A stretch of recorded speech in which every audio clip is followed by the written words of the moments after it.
kicking off the first of 3 cards for the UFC as part of International Fight Week this year in Las Vegas, Nevada.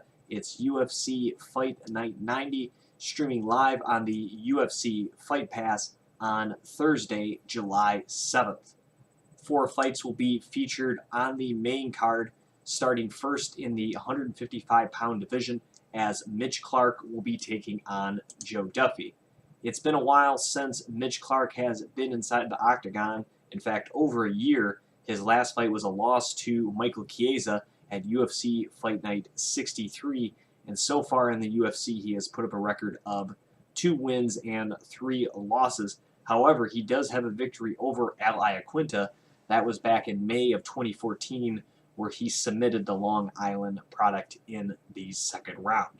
Looking at his opponent, Joe Duffy, he tasted defeat for only the 2nd time in his career and the 1st time inside the UFC, snapping an overall 4-fight winning streak, 2 of those coming inside the octagon when Joe Duffy lost to Dustin Poirier back at UFC 195 in January of this year.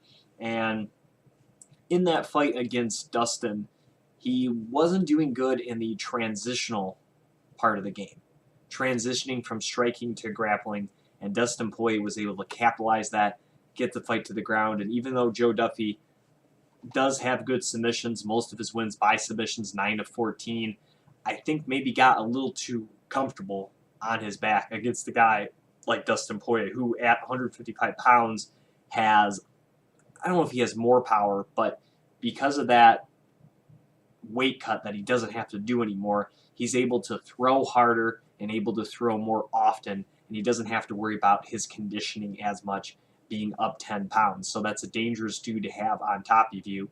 And with Joe Duffy, again, because he has so many submissions, he's submitted some very tough guys that he's come up against, and might have been a little too calm and maybe didn't have as much of a sense of urgency as he maybe could have or should have in that fight against Dustin Poirier.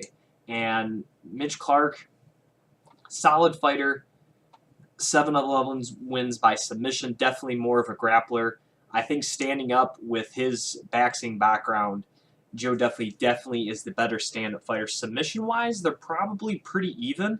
I think they're both pretty solid grapplers, but I'm not sure if Mitch Clark will have as much success trying to take down the Irishman as Dustin Poirier did. Now, I could be wrong. Mitch Clark is a solid 155er, but he's a good grappler, but not necessarily amazing at takedowns. And even if he takes the fight to the ground, he's not going to be like Dustin Poirier. He doesn't have that type of power. He only has 1 knockout in his whole entire career, 14 fights. So I don't think you really have too much to worry about that if you're Joe Duffy. So standing up, Mitch Clark didn't look that great. I mean, Michael Chiesa really pieced him up, and Chiesa's better at the stand-up game than he was coming off the Ultimate Fighter, but still not that great. And I think Duffy is leaps and bounds ahead of Michael Chiesa probably in that category. So I would be leaning towards Joe Duffy, but a guy who's coming off a year layoff, not quite sure what to expect. The next fight of the evening will be at 170 pounds as Alan Joe Boy will take on Bilal Muhammad. Looking at Joe Boy, this is his first fight since defeating Brendan O'Reilly with a great combination of elbows and punches, knocking out the man from Australia in the first round at 215. And that's a bounce-back win for him after losing to Albert Tumanov back in October of 2015. So far in the UFC, Joe Boy has compiled a 4-2 record overall in his career, 13-4 with 9 of 13 wins coming by knockout. Looking at his opponent in Muhammad, 9-0 in his career, 6 of 9 wins by decision. However, he is coming off a pretty big victory in Titan FC, that is, knocking out Steve Carl, the former World Series of Fighting champion, of course, was on the Black Zillions versus American Top Team season of the Ultimate Fighter. He is also a veteran of Bellator and Hoosier Fight Club. For those of you who remember when we had Dave Sadler be my co-host, he would always mention the people that have come through Hoosier Fight Club. So he's a veteran of those 3 pretty solid organizations, and he knocked out Steve Carl in the 4th round. So this is a guy that obviously can have some good conditioning. That's his only fight that has been past the 3rd round marker, and he's a promising prospect. A lot of people are talking about him, but he is taking on no slouch in Anjos, who's one of the bigger guys in this division at 6 foot. Very scary stand-up. Still has to kind of work on his ground game a little bit, but he's done a good job of keeping most of his fights standing. We really haven't seen Joe have to do much defending off his back. And I think for Muhammad, that's what he's going to have to do. He's going to have to get this fight to the ground. I don't like his chances standing up with Anjos. Now, Tumanov kind of put him in a little funk there and did knock him out in the 1st round, but I still think Anjos is one of the better strikers in this division. Crazy power, great kicks, and a guy that you can't give an opening to, because when he sees an opening, usually he gets it, takes it, and knocks you out. So this is a very tough guy to make your debut against. So if I'm Muhammad, I'm trying as hard as I can to try to get this fight to the ground and take Joe out of his element.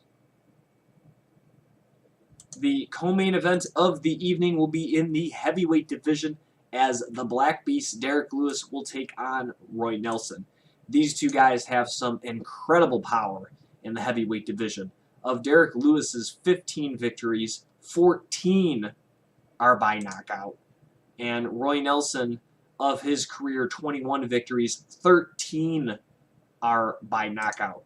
Derek Lewis has looked pretty awesome as of late, winning 3 straight fights, most recently defeating Gabriel Gonzaga, knocking out the former title contender in the 1st round at UFC Fight Night 86. So far in the UFC, Derek Lewis has compiled a record of 6-2. His only losses coming to Mitrione and Sean Jordan. Looking at Big Country, Roy Nelson, as I mentioned, 13 of 21 victories by knockout. He just ended a 3-fight losing streak, defeating Jared Rojal earlier this year, February 2016, at UFC Fight Night 82. And those were not slouches that he lost to, losing to Mark Hunt, Alistair Overeem, and Josh Barnett in that span. Before beating Rojal, his last victory was all the way back in April of 2014, where he knocked out Big Nog in Abu Dhabi. So far in the UFC, it's kind of been up and down for the former Ultimate Fighter champion, as he has been able to get 8 victories, and he has lost 8 times. So 8-8 so far in the UFC. This will be his 17th fight. I mean, 40 years old. He's fighting because he likes fighting. Derek Lewis at 31 is actually one of the younger guys in the heavyweight division, and really since losing to Sean Jordan, that was a crazy fight where Sean Jordan did that crazy kind of hook kick jump thing and kind of caught Derek Lewis. He has been on a roll, and regardless of who fans think has more power, somebody's going to get knocked out. There's just too much power between these two gentlemen to have this fight go a full 15 minutes, and I really think it's just going to be who lands first. And for Roy Nelson, sure, Mark Hunt knocked him out, and he's only been knocked out just that technically twice in his career. The other knockout loss was all the way back in Elite XC Heat in October of 2008, where he lost to Andrei Arlovski, and that was right before he came into the UFC. So not a guy that has been knocked out a lot, but I think if anybody can do it, it's Derek Lewis. And I think Derek Lewis is just the younger guy. I think he's the faster guy, and I really do think he's the stronger and heavier hitter guy. And I think Roy Nelson will probably last in the 2nd round. He could very easily knock Derek Lewis out, because Lewis has been knocked out before. It's happened, and it's happened relatively recently, just last year in the summer when Sean Jordan knocked him out. So Roy Nelson's definitely capable of doing it, but I just feel like this is kind of a changing of the guard, and this may be, I don't think it'll be Roy Nelson's last fight, but I think it'll be one of his last fights in the UFC, and we're going to see Derek Lewis start to emerge as maybe not a guy that could be a champion, but definitely emerge, I think, as a legitimate top 10 heavyweight. Before I get to my breakdown of the main event, earlier in the week, I got to sit down with title challenger Eddie Alvarez up ahead of his first ever UFC title fight against Rafael dos Anjos. Hi, everybody, and welcome back to another edition of Beyond the Cage. I am your host, Jim Graham, and joining me on the line, I have a special guest. He will be fighting for the UFC Lightweight Championship Thursday in Las Vegas for UFC Fight Night 90 against Rafael dos Anjos. He is Mr. Eddie Alvarez. And Eddie, thanks for joining me here on Beyond the Cage. Thanks for having me, brother. Right off the bat, no pun intended there, Eddie, I wanted to ask you about your visit you had with your hometown team there, the Philadelphia Phillies, a couple weeks ago. You kind of were the guest of honor there, got to take batting practice. You got your own custom Eddie Alvarez jersey, meet with the players, all that sort of fun stuff. And I was wondering, what was that experience like as a kid that grew up in Philadelphia, getting to do that stuff with the Phillies? Yeah, how cool was that, man? So I'm not a huge fan of baseball, so I don't know a lot of the players and stuff, but I do know Ryan Howard and do know, I take my kids out there to the field every once in a while to watch the games, and just to be on the field, I got to warm up with the players. I got to do batting practice and throw out the pitch.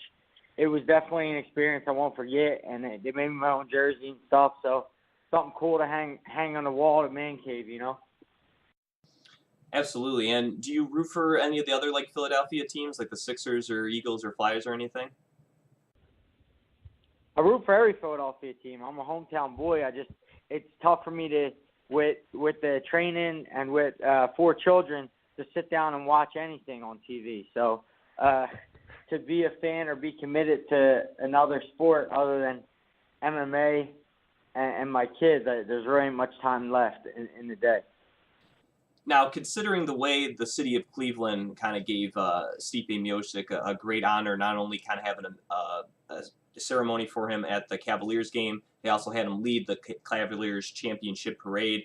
Are you kind of hoping for a similar thing with you, bringing back a UFC championship to Philadelphia?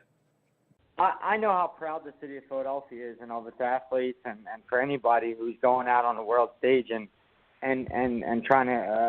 trying to do something big, especially take on a world title. So I'm not expecting anything, but I wouldn't be surprised if there's an outpouring of support and some special things going on in the city as soon as we win this title. Now, I wanted to get your thoughts on the whole Conor McGregor Rafael dos Anjos thing, because that fight was supposed to take place in March. Of course, RDA gets injured. Nate Diaz comes in and takes on Conor. Conor was supposed to get a shot at the 155 title. And you being one of the top contenders in the division, did you feel at that time that somehow Nate Diaz with his victory would possibly leapfrog you in the rankings because of that? Or did you feel pretty confident that your next fight would be for the UFC championship?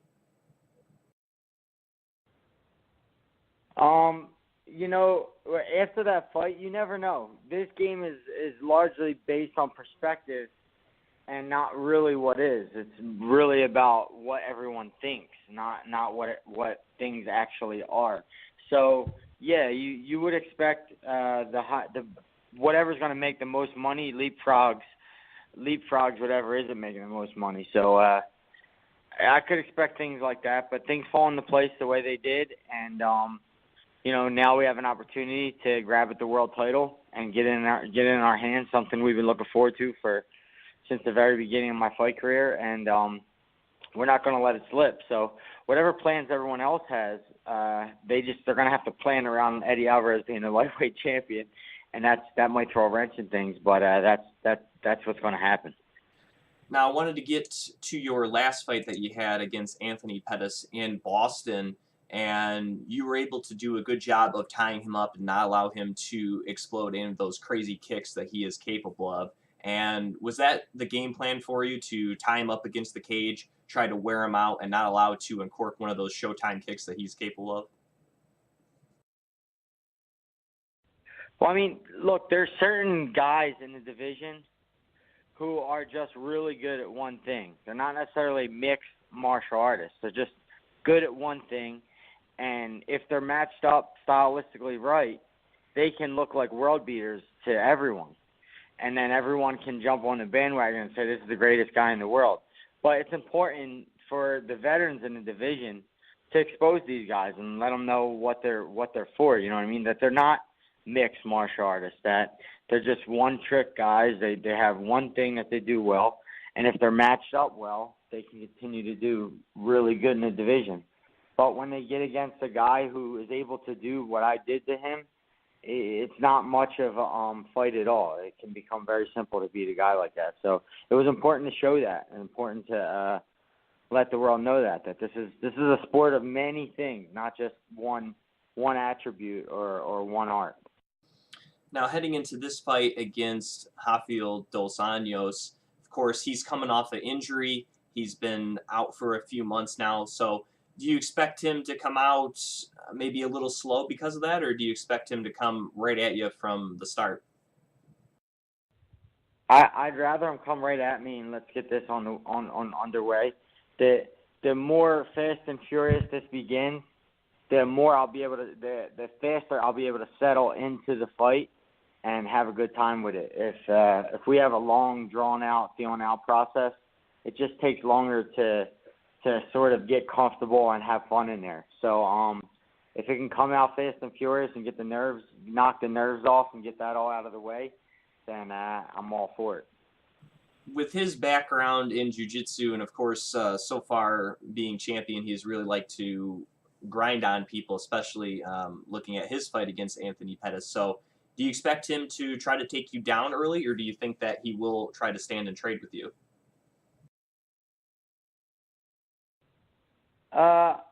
I'm not sure. I'm not sure he has the ability to take me down to the ground and even get me there. I think my wrestling better there, and he won't be allowed. I won't allow him to do that. So it's going to be basically a forced fight. If I wanted to go to the ground, I'm going to take him down, and that's where we'll go. If I wanted to continue to stand, then the fight will continue to stand. That's the advantage I have in this fight, is that I have the ability to predict where this fight goes and when it goes there. Now, of course, we're just a day before the weigh-ins here for your fight, so how's the weight looking? I'm golden, man. I'll start my weight cut when I get to Vegas. My weight cut starts 3 months ago, so I got a big fat smile on my face. My weight's on point, and we'll have a couple, maybe a little run this morning right after breakfast, just to keep even keel. We have the open workouts, and then tonight we'll do about 5-minute rounds of some stuff, and I should be golden. Won't have much more to go in the morning. All right, Eddie, I'll get you out of here with this. Of course, your fight scheduled for 5 rounds for the main event, so do you expect it to go the full 25 minutes?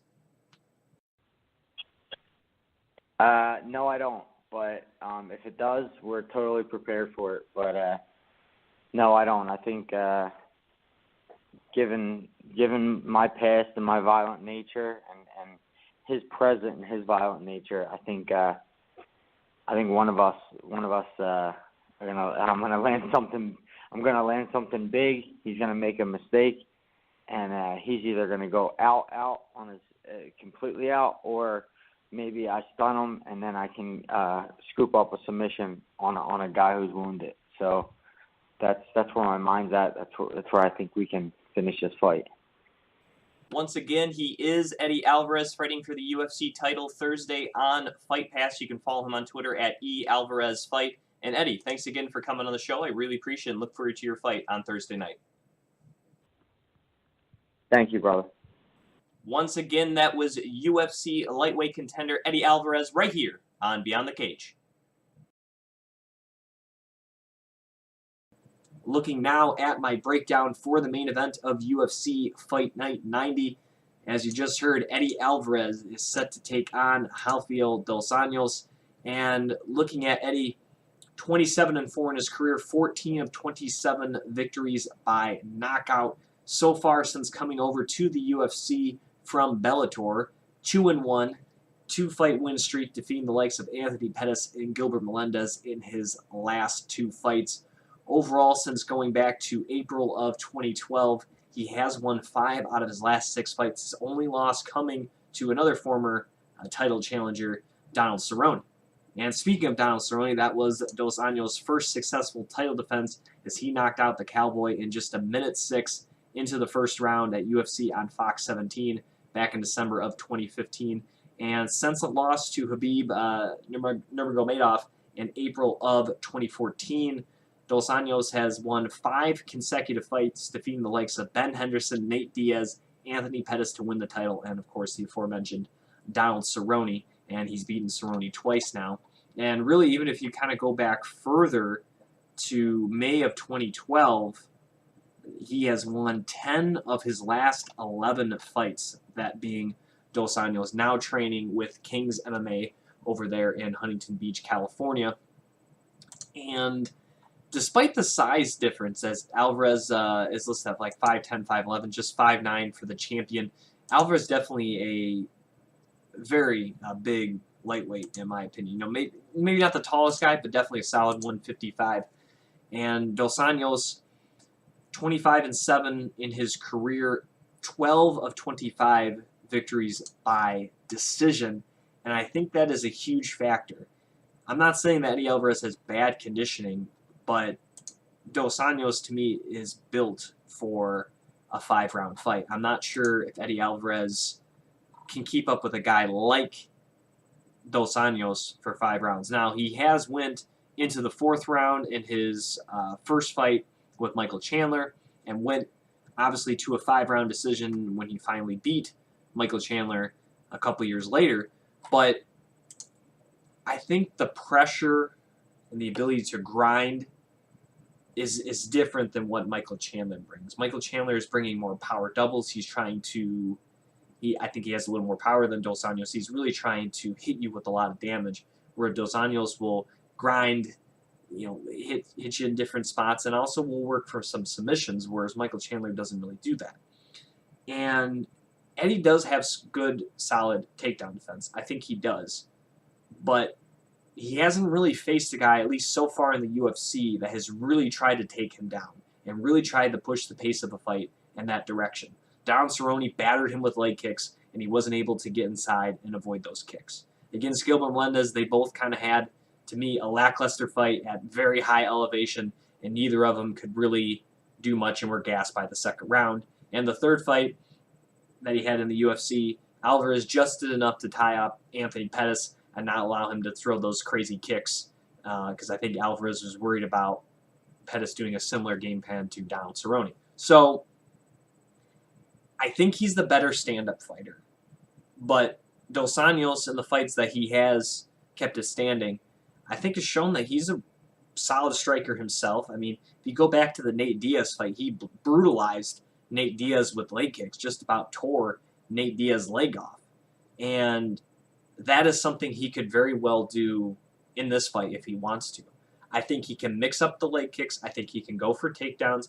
I think there's more things that Eddie Alvarez has to worry about than Dos Anjos has to worry about from Eddie Alvarez. Other than some solid boxing and good power, does Eddie Alvarez really want to take Dos Anjos down and be inside his guard? Does he really want to throw kicks and the risks of getting taken down and have Dos Anjos be on top of him? Does he really want to be inside close to the clinch, where you allow a little shorter guy in reach and height to be close to you? I don't think so. So while Eddie definitely has a puncher's chance to win, I think he's going to have a more perfect fight to win, in my opinion.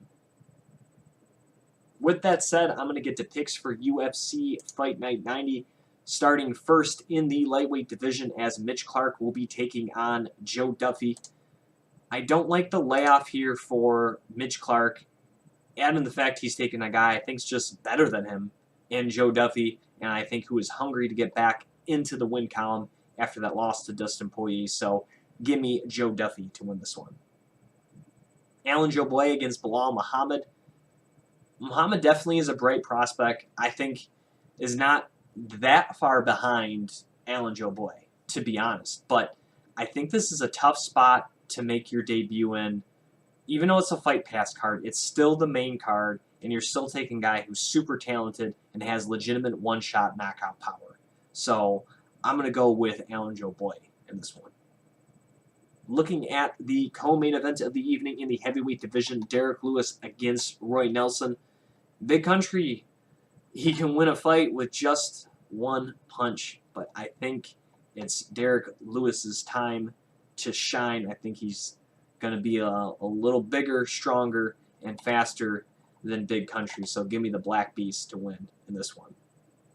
In the main event of the evening, Rafael dos Anjos will put his title on the line once again against Eddie Alvarez for the lightweight title of the Ultimate Fighting Championship. And while we had Eddie on, he's a nice guy. I appreciate him coming on the show, but unfortunately, I have to go against him. I think the champion has a little more tools right now, and I'm going to go with RDA Rafael dos Anjos to retain his title in Las Vegas. Once again, I am your host, Jim Graham. I would like to thank my partners at MMASignaturesUSA.com, MMAinsider.net, MMAforlife.ca, our friends running the Facebook blog, Facebook.com/MMA Fight Club. Please like their page and join the discussion today. I also want to give a shout out to Sean Jacoby from American Icon Autographs, and also my friends at TheMMACommunity.com, some of the best MMA forums that you can go on, and also they do a lot of cool Q&A sessions with a whole bunch of known MMA fighters as well. So if you haven't signed up for them, go to TheMMACommunity.com as well. So for my partners, I am Jim Graham. You can follow me on Twitter at Jim Graham. And again, thanks to Eddie Alvarez for coming on the show earlier in the program. So that's it for me for this episode, and thanks again for listening to another edition of Beyond the Cage.